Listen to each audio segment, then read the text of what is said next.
Welcome to the Rich Mind Podcast. So, welcome back, everybody. Rich Mind Podcast.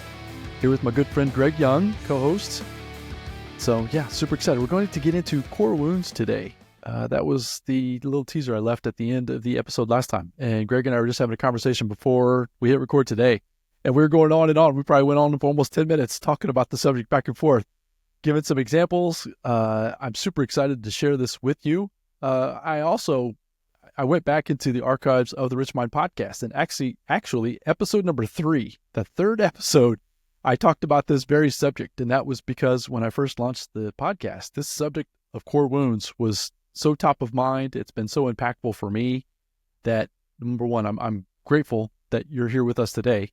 Super excited to share these ideas and concepts that have really shaped who I've become in it's probably been within the last 4 to 5 years. Probably since COVID, maybe since 2020. I'd probably say it's been since then. And it's really helped me. So without any further ado, let's dive in. Core wounds, what they are, how they've impacted me, and how hopefully they can help you, number one, recognize them, but then make some different decisions in your life that can ultimately impact your 3D experience, right? Your experience that you're having in your everyday life. And that's kind of the goal here on the Rich Mind Podcast. So, Greg, what you think, man? What core wounds? When I said that and brought that to your attention as far as an idea, what was your initial thoughts? Yeah, so my initial thought was usually, we'll go over topics and, we'll flow topics back and forth. And usually it's a topic where it's like, all right, cool, I got that, or I understand that, or I've done that myself. This one, I've never really dove into, not specifically with the words core wound. I think can be framed a little bit differently. And we'll kind of get into that as well. But this one was, I got to do a little bit of research. I got to kind of figure this out a little bit, because this is one path in self-development that I hadn't really been down before. So this is going to be a real learning experience for me. I kind of done some research, but I really want to ask you a whole bunch of questions, because you have got, the experience behind this one. So it's going to be fun for me. I think I'm going to be asking more questions and probably answering them, but either way, it's going to be fun. And hopefully I'll be able to answer them properly or good enough for you to understand. So yeah, I would just continuously ask as much as you can. And I told you that here before we hit record. Yeah. The best thing for me is a lot of these thoughts and ideas, they are my own thoughts, right? So they're going on in my own mind. And so it's different when I try to articulate them to someone. I was having a discussion with my daughter just the other day, and I was trying to describe them to her.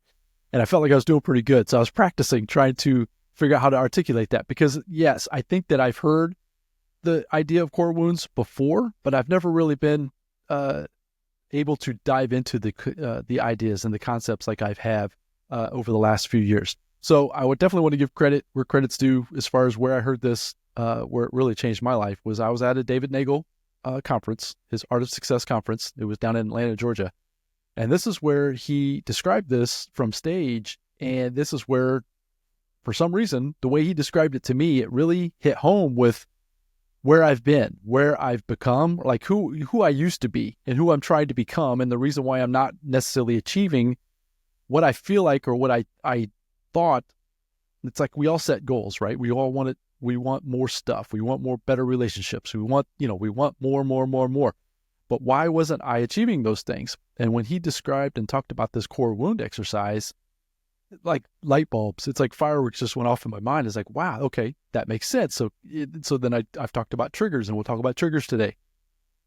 We'll talk about stacks. I mean, these are the concepts, or these are the words and terms that I've put on top of David's teachings. But I definitely want to give David credit for bringing this to my awareness up front. Now, it might be discussed in other areas, so you might hear this in other places, but this is where it really started to impact my life for sure. So you want me just to dive into kind of what the thoughts are? Or do you have any other questions before we dive in a little bit further, Craig? Yeah, no, I was going to say, you want to define what you think, or, what your vision of core wounds is, because like you said, it's not, concrete. It's kind of unique to every person a little bit, but there's definitely a stream there of that consciousness that is going to be similar. So yeah, like what is your definition of core wounds, or how you kind of, look at it? So the core wound and how it was described to me, and this is how I internalize it, is that we as humans, we've typically have been brought up and have an issue with our past. So up until the age of 7, approximately, right? So that kindergarten age, let's just say, our mind is an open vessel, meaning we're just consuming knowledge, consuming our environment, meaning we don't have the ability at that point to make decisions. And I think that's what, so if you think about it, I think back to my past and I can't get beyond that stage of my life. My memories don't go back that far to when I was an infant or even to when I was 1, 2, or 3 years old. And that's because we don't have the ability to really articulate or bring in information and make decisions based on that information because we haven't really developed that part of our brain. But through that process and through that early stages of life, there's a chance that we can have a core wound, which can be one of two things. It can be that we have a feeling of not being lovable or that we're not worthy, or a slight combo of both. And I would actually admit that I think that I've got a little bit of both, but I probably fall more into the not worthy, and I'll explain why, what that means to me. Hopefully I'll be able to articulate it to the best that I possibly can to help, obviously, you, Greg, here listening to me today, but then anybody else that's listening out there in the podcast world as well. So not worthy and not lovable, or a combination of both. So I'm going to pause and kind of maybe take it from there as far as let you kind of tell me, does that make sense? And then before I move on, are we good so far?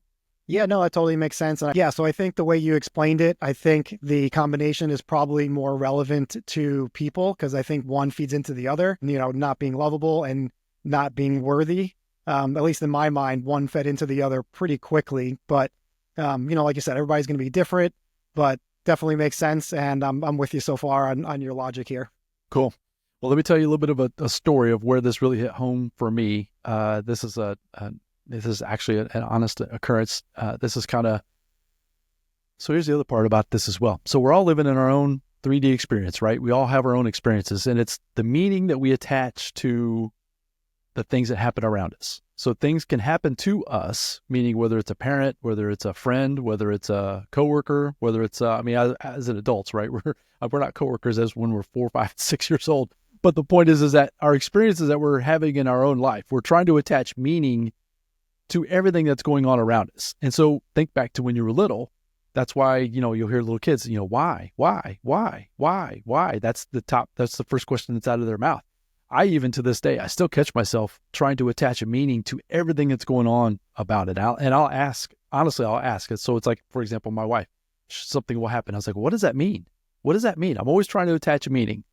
So start from that point there, that it's the meaning that we attach to the event is what creates this core wound. So with that said, as a child, my father was like, I idolized my dad. And I'm sure a lot of us have, a lot of us boys, and it could be girls too, right? So I'm just speaking from a personal experience here. So I idolized my father to the point where I can remember getting so excited when the man would come home from work. I was that little kid that would just run to him, right? Try to get his attention, try to express love, whatever I could to him at that point when I was little. And it's not that he didn't share that back. And that's where it's more worthy than it is lovable, because he was not unlovable to me. He wasn't mean to me. He wasn't negative to me when I would have those experiences. So that's why I kind of fall for more of the worthy part.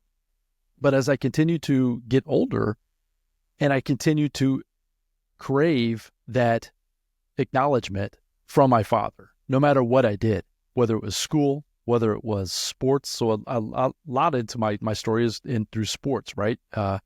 He was pushing me hard. Once again, he wasn't yelling at me or anything like that, but he was definitely challenging for sure. Pretty mentally challenging. I don't even know how to describe it. He was just very, very tough on me mentally. I would know if I had a bad game because he would just he wouldn't say anything to me. He would get silent, which was the worst. It was the worst. But anyways, so my whole entire life, I was always trying to make the man proud of me, make the man happy with me, make the man acknowledge that I would either do a good job or a bad job. So I had so many expectations of what he, who he was, what he was willing to do for me or with me.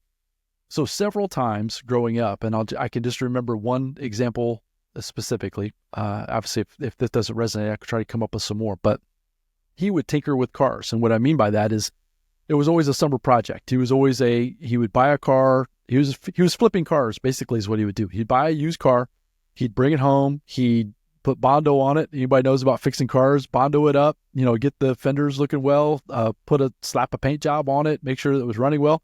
And he'd turn around and flip it. I mean, he'd buy it for $200-300 and he'd sell it for $1,000. And that was kind of a summer project that the man would do every year. It's like every year the garage had a new car in it, which was pretty cool. That's kind of why I have a passion now of cars.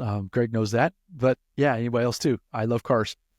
But with that said, I can vividly remember so while he was working on these cars, sometimes we would talk about this. So this is pre me being 16 or pre me being able to drive, but he would talk about this car that we would build together. This car, I mean, we talked about it all the time, the color, what it was going to be, all of it. And I remember sitting out there in the garage with him one summer day. I was probably 12, 13-ish. And I started saying, well, Dad, because I was starting to get closer. I knew it was going to be like a summer project. This was going to be a multi-year project. I was like, Dad, when are we going to get this car? I'm so excited to grab this car and start working on it. When are we going to do that? And he I'll never forget it. I can sit here thinking about it right now. He looked at me and he goes, well, what makes you think we would do that? Yeah. And I'm like, what do you mean? I was like, we've been talking about this for years. You've been painting this vision of what we were going to do forever. What do you mean? What do I mean? What do you mean? And so I didn't know how to handle that at that moment. I broke down. I actually have tears in my eyes right now thinking about it, to be honest with you. I was devastated by this man that I honestly don't think he knew what he was doing or saying, right? I don't think he did this on purpose, but it was the expectation that I had put on him as being like my idol, and this craving that I had to do something with him to this point where my expectation of him and of basically everything that's going on around me at that moment was shattered instantly. And I have other examples like similar to that as well, but this is like the most vivid story I could think of to share. I ran to my mom, and all I could do was just run to my mom. And I couldn't control myself. It was awful. It was terrible. So what happened, and where I want to tie this back into the core wound part, is that the not worthy. So I never felt worthy of his love. I never felt worthy of him being proud of me. I used to say before he passed, he's been gone now, I think 10 years, if I'm not mistaken. But I used to tell my wife a lot that my whole entire life, he never told me he was proud of me, ever, ever. Now he might have thought it, and he actually might have been, but the words never came out of his mouth, ever. Because trust me, I would have remembered. That would have been a banner day in the Randy Wilson world.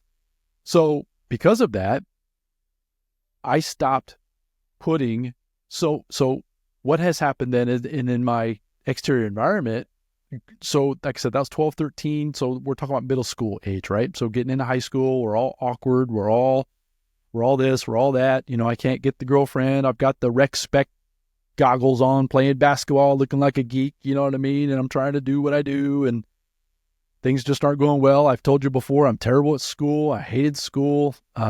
Anyways, so I was struggling through that portion of my life. And so when I got into the real world of adulthood, it just all continued. It never, ever stopped.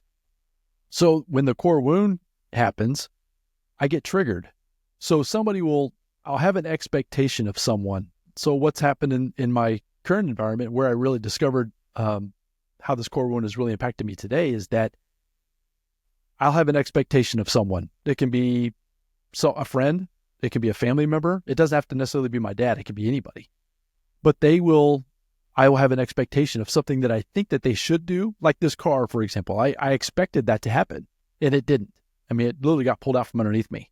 So what has happened now is that somebody will say something or do something that will trigger that thought and that emotion that happened. I mean, that was such an impactful moment for me at that time, that it literally sends me down a negative spiral, like depression, nearly depression, right? It used to, not as much anymore today. So now it's become where I will get triggered by someone. Usually it's someone, nowadays it's on social media, or it's a friend, right? let's say you were expecting someone to show up for a call or expecting someone to give you a call, or you had a project planned and they decided to bail on you, like you had a verbal agreement with somebody and they just bailed. That's happened to me multiple times.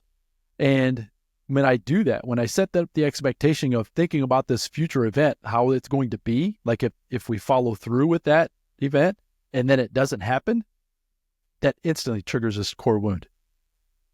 And when I get triggered with that core wound, that's when it sends me down this negative rabbit trail. So I will stop there again. So let's hear what your thoughts are with that so far today. Explain that well. Yeah, no, that was great. And thanks for sharing that story, because I think that really hit home for sure for a lot of our listeners as well. And yeah, you stole the word. I was actually thinking of this word like a minute before you said it, was expectation. And, that's exactly, I think where this conversation is going to land a lot, because I've actually dove into this a little bit of not having expectations, even for the most like simple events or things, because you never know how it's going to turn out, even though you think, like let's say you're going to an NFL football game and you think it's going to be a great time, or you base that on your past experiences of going to an NFL football game, where it could be the worst time of your life, or it could be the best time of your life. You could get upgraded to sweet tickets, or you never know what's going to happen, but you have a general idea of what it's like to go to an NFL football game because you've probably been there before. But having those expectations, when you set them really high or I guess really low, either way, you're going to be either disappointed or you're going to be like, I guess, driven up, or, whatever that word is. But yeah, I guess so having expectations is maybe not a good thing. I don't know. Like, I don't know either. Yeah. Because I'm with you there, because that's exactly what it is. And so this has trained me to do, what it had trained me to do up until the point where I realized this was that, yeah, I would set my expectations or begin to set my expectations very low for people and like you said, even events, right? Yes, that it trained me to be that way, which I don't want to be that way. You know what I mean? My natural tendency is to be excited, to be eager. But it's when you attach that meaning. That's why at the very beginning of that discussion, I wanted to make sure you understood that it's the meaning I'm attaching to that expectation. And when that expectation isn't met, that's when it would set off this negative triggering spiral for sure. Yeah, it's really interesting. I'm taking a coaching course right now, and we actually talk about trigger and meaning, and the kind of spin on it, or the way they're teaching it a little bit, is the trigger is always going to be there, right? No matter what it is. But if we can apply a new meaning to whatever is triggering us, then the trigger is not going to matter, if that makes sense. It does. Yeah, because the trigger, like the example that they give in the coaching course is, if you're, let's say you're an alcoholic and you drive by a liquor store every day driving home from work, right? So the trigger is going to be, oh, there's a liquor store, I would love a drink. But if you give a new meaning to, what that liquor store represents, if you kind of flip it on its head, then you can look at a liquor store and say, oh, that has a different meaning for me, as opposed to, oh, that, that's a great place, let me stop and grab a drink real quick. So if you get past that trigger and you understand and you acknowledge that trigger, like, oh, that's a trigger, but the meaning is different in your head, then you can quickly move on to, what's the result that I want to get out of this, as opposed to getting caught in that negative spiral of, oh, I just got triggered. Do I go in there and grab a drink? Like, you know what I mean? Like, so it's really interesting you're bringing this up, because I'm learning about this right now through my coaching course, and that's the best correlation I can probably draw from. Love it.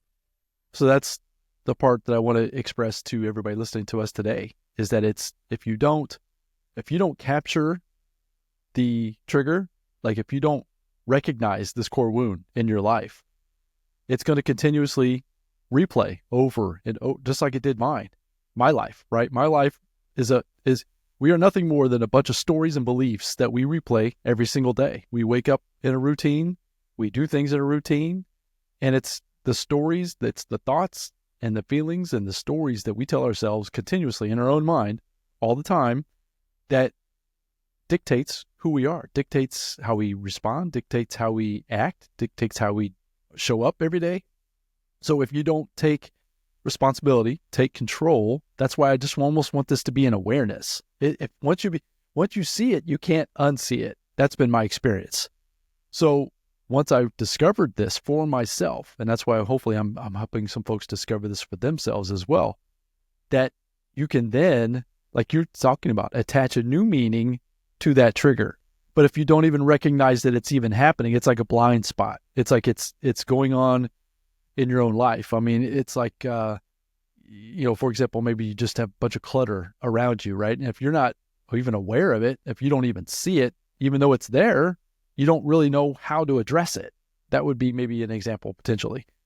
So yes, it's when I would get triggered, the trigger would actually lean into, I call it stacks. And so it's one negative thought would lead to another negative thought, would lead to another negative thought. And so it would just stack to the point where I would be in a negative spiral, nearly depression for weeks. Once, if it was a severe trigger. And this is prior to you and I becoming friends, Greg. So I've really worked on this prior to us becoming who we are today, which is probably the reason why we're able to even have these types of conversations. Because if I had not done this work on myself, I don't think I'd even be able to discuss it, because I wouldn't even have recognized that it was even happening. But that's where, even with my journals, that's where so when I get triggered today, because I still get triggered. I'll see something or I'll hear something and I'll get triggered. What it does is it really sets off a physical feeling. It's like, for me, it's either like I'll feel my body temperature rise, right? Or I'll get a headache, something like that. It's a physical thing for me when I get triggered. And when that happens, it's almost like, it's like, oh yeah, oh, aha. It's like, then you work towards attaching that different meaning to it. You start questioning it. Why did this happen? Why is this happening? Like I said, when my father did that to me in the story that I shared, I don't think he didn't do that on purpose. I'm confident of that. Now, would he have changed? He was having his own problems. We all have our own problems. He was going through his own stuff in his own mind, and he wasn't doing the work that I'm doing today. So who knows what that could have been if he would have been working on himself, like we're encouraging you out there to work on yourself. But yeah, it's that meaning attached to that trigger is what sends us either to a positive or to a negative, right? So you can also turn it into a positive, which is what I've tried to do moving forward for sure. Yeah, and I know you and I have talked about this, I think on the podcast, but I know definitely offline about anxiety, because I have some anxieties in life and everything. So the way you kind of described it was exactly the way I picture me handling some anxious thoughts of, one thought leads to another, and then another negative thought leads to another one. And then all of a sudden, your world is spiraling out of control, when in reality, that's not really happening. And, we make a mountain out of a molehill as far as, what could happen, what bad things can happen for an anxious person, speaking like as an anxious person. But like you said, on the other side, if you flip it, it's the same exact thing. What is the best scenario that can happen? What is the ultimate life that I can put together, that I can create for myself?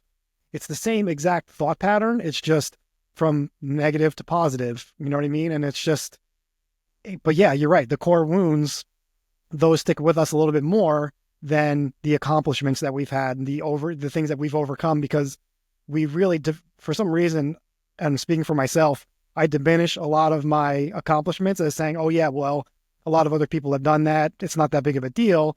But when it comes to a core wound, it's like I'm the only person in the world that is feeling like this, because I only have feelings in my head and in my body, right? But in reality, you felt like that before. Our listeners have felt like this before. I'm not the only human that has ever felt like this. It's just the way we perceive it in our brain. And that's where my anxious brain kind of goes. And I really do have to, like you said, be aware and think about your thoughts and flip it on its own head and give it that different meaning. So taking control of those thoughts, taking control of, expressing gratitude for the things that you have today.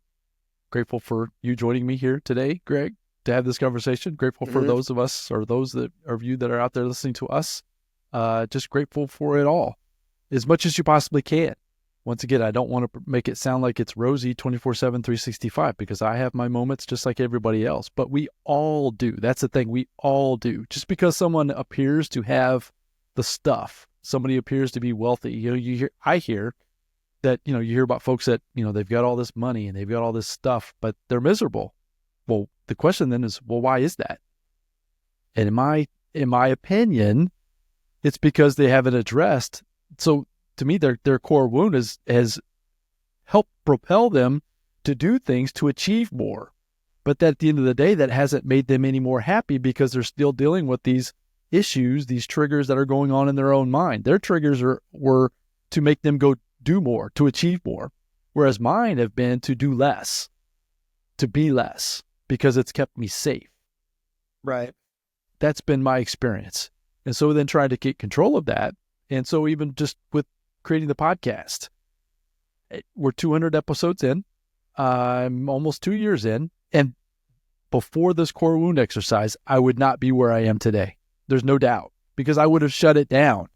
My expectations were, whether it would have been for the results that I was getting, whether it was for a guest that didn't show up when they said they were going to, whether it was a negative comment, because I don't, get positive comments every time I talk, right? Or when I re-listen to an episode, it's like, what in the world was I talking about there, right? I ramble sometimes.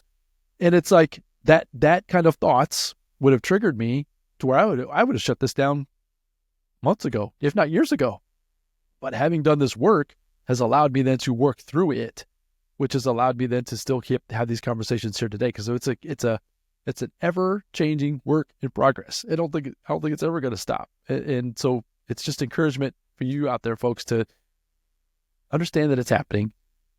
Get control of it as fast as you possibly can. My work of choice as far as like to get control of it is through my journaling process. I've talked about that multiple times on the podcast before, because then it brings me back to center, brings me back to now, brings me back to what I can control, which is me, which is my own thoughts.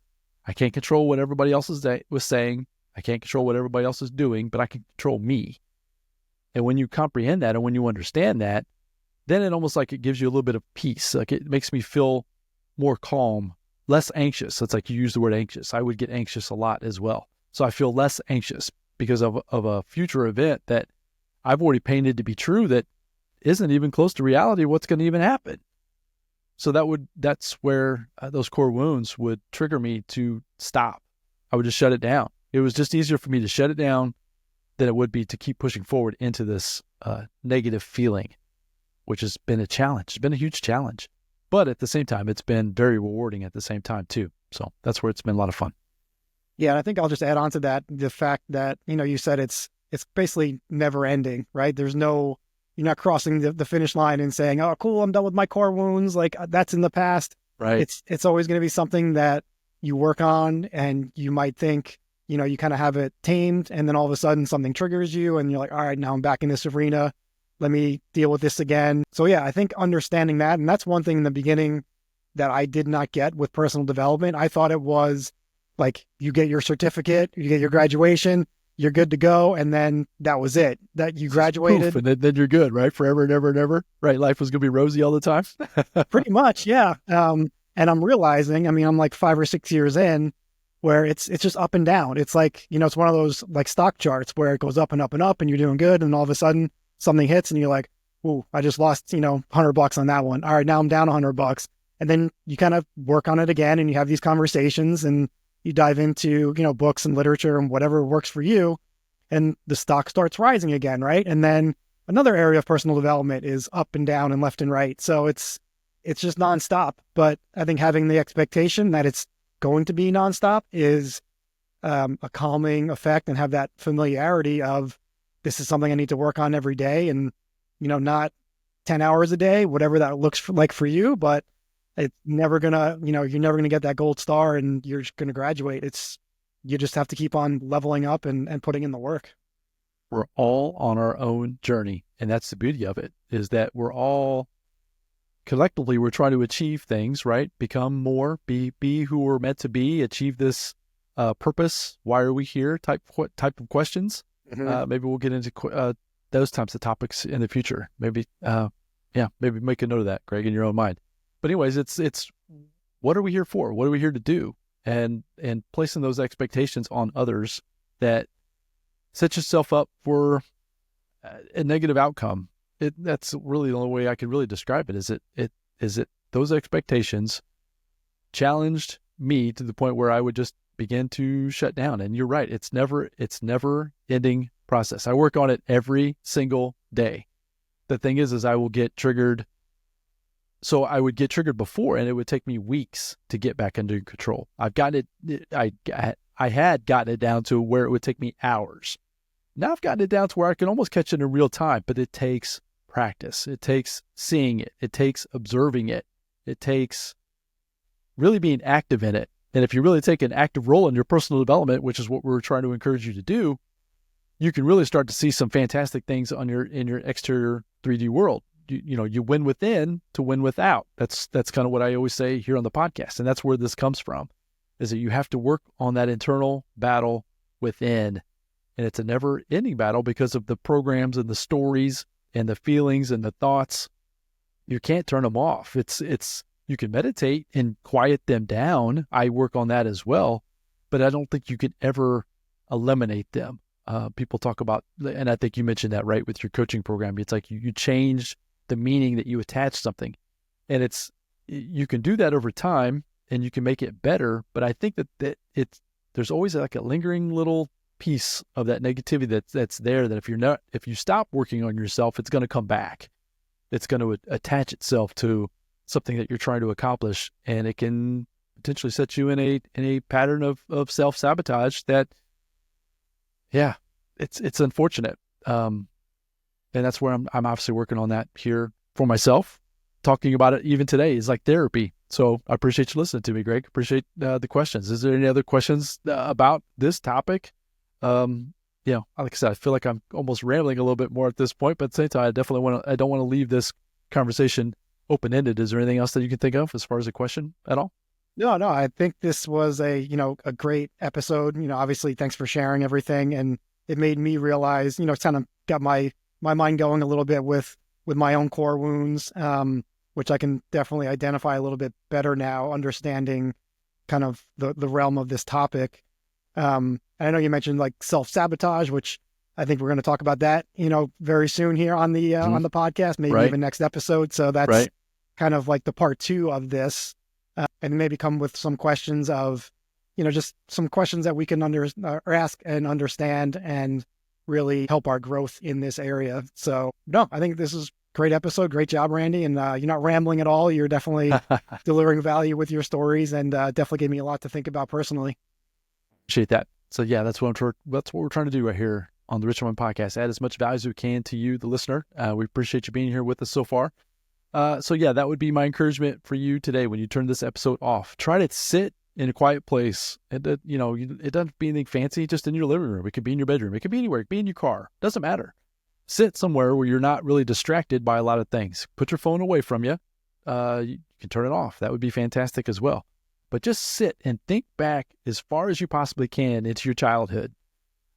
Literally as far back as you can. Like I said, I can remember kindergarten, first grade. That's where when I've heard, they talk about, you don't really have memories until 6, 7 years old. And that's been accurate for me as well. So think back as far as you possibly can and really come up with some scenarios in your own life, some events that happened to you that you attached a negative meaning to. That would be, in my experience, that would be the beginning of these core wounds that we're talking about here today. And then I would once you discover what those were for you, then fast forward into what your day-to-day activities are today and see if those core wounds aren't dictating who you are, how you show up, the decisions that you make, the environment that you're in. See if you don't see a correlation, like a pattern of that, because that's exactly what I did. It's like it exposed a pattern of who I was that I realized that I don't want that anymore. And I made a decision. And that's where you attach that different meaning. It's like, I'm not going to do this anymore. And then you start stepping out of it. And as you do that, step by step, little by little, that's when you're going to start seeing some different experiences show up in your life, different opportunities. Who knows what those are? But that's what it's been for me. And it's been a lot of fun. It's allowed me to become friends with a lot of great people, Greg being one of them. My grandson, Rowan, I talk about Rowan a lot. I would not be able to have the experience that I have with him.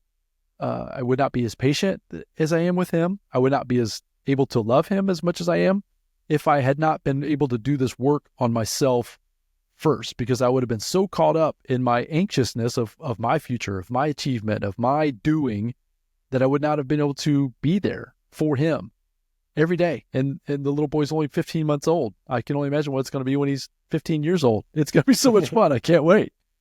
But because that's going to be the growth that I'll have from that time frame today to where he gets to be in the future. And that's where it becomes a lot of fun.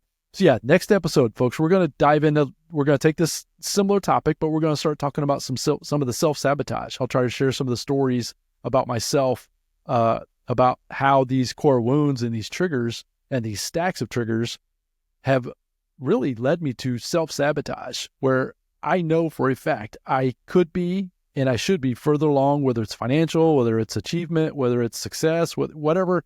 And we talked about that on an episode or two ago. Like, what does success mean to you? Well, in my own success or my own terms of success, I should be further along. And I would probably say that most of us feel that way. Well, a lot of my issue has been these self-sabotage moments. I'll stop mid anything. I'll just quit. I'll shut it down. I wanted to go into why I do that, what I've tried to do to correct it, and hopefully that'll be a good discussion for you as well. Make sure you reach out to us, info@richmind.co, maybe in the subject line core wound. That would help us understand maybe the subject that we're discussing, but maybe share with us maybe a story of yourself. If you have any more questions about this, like Greg mentioned, it's not really something that we hear a lot on the different channels that we listen to or the people that we follow. So it's not that I'm trying to create something brand new, but at the same time, if it's something that's new to your experience and you have questions about it, don't hesitate to ask. It's been good for me to try to articulate it and express it and explain it, because it's been able to then help me solidify it in my own mind, which has been a lot of fun. So info@richmind.co, head over to richmind.co and grab all the resources we have available for you, trying to help you in your own achievement, in your own success journey. It's been a lot of fun. So Greg, I think we're going to bring this one in for a close. Anything else you want to leave the folks with as we wrap this one up?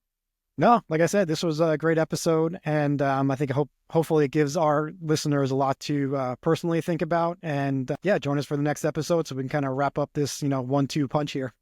Yes. So join us on the next episode. We'll dive into some self-sabotage. You might want to save this episode, replay it a few times, and really think about some of the things we've discussed here today. It's going to take some repetition. If you just listen to this just as almost like noise in your own mind, you're not really going to catch some of the things that I've shared, some of the stories that I've shared, even some of the things that Greg shared as well. So save this one, replay this one, share this with your family and friends. We'd greatly appreciate that too. We're trying to help and share the message of the Rich Mind Podcast as far as it possibly can. So until we come back on the next episode and talk about some self-sabotage, we appreciate your time and attention, and we look forward to coming back then. We'll talk soon. Bye now. Thank you for joining us today on the Rich Mind Podcast. If you enjoyed today's episode, please like and share it with someone you know.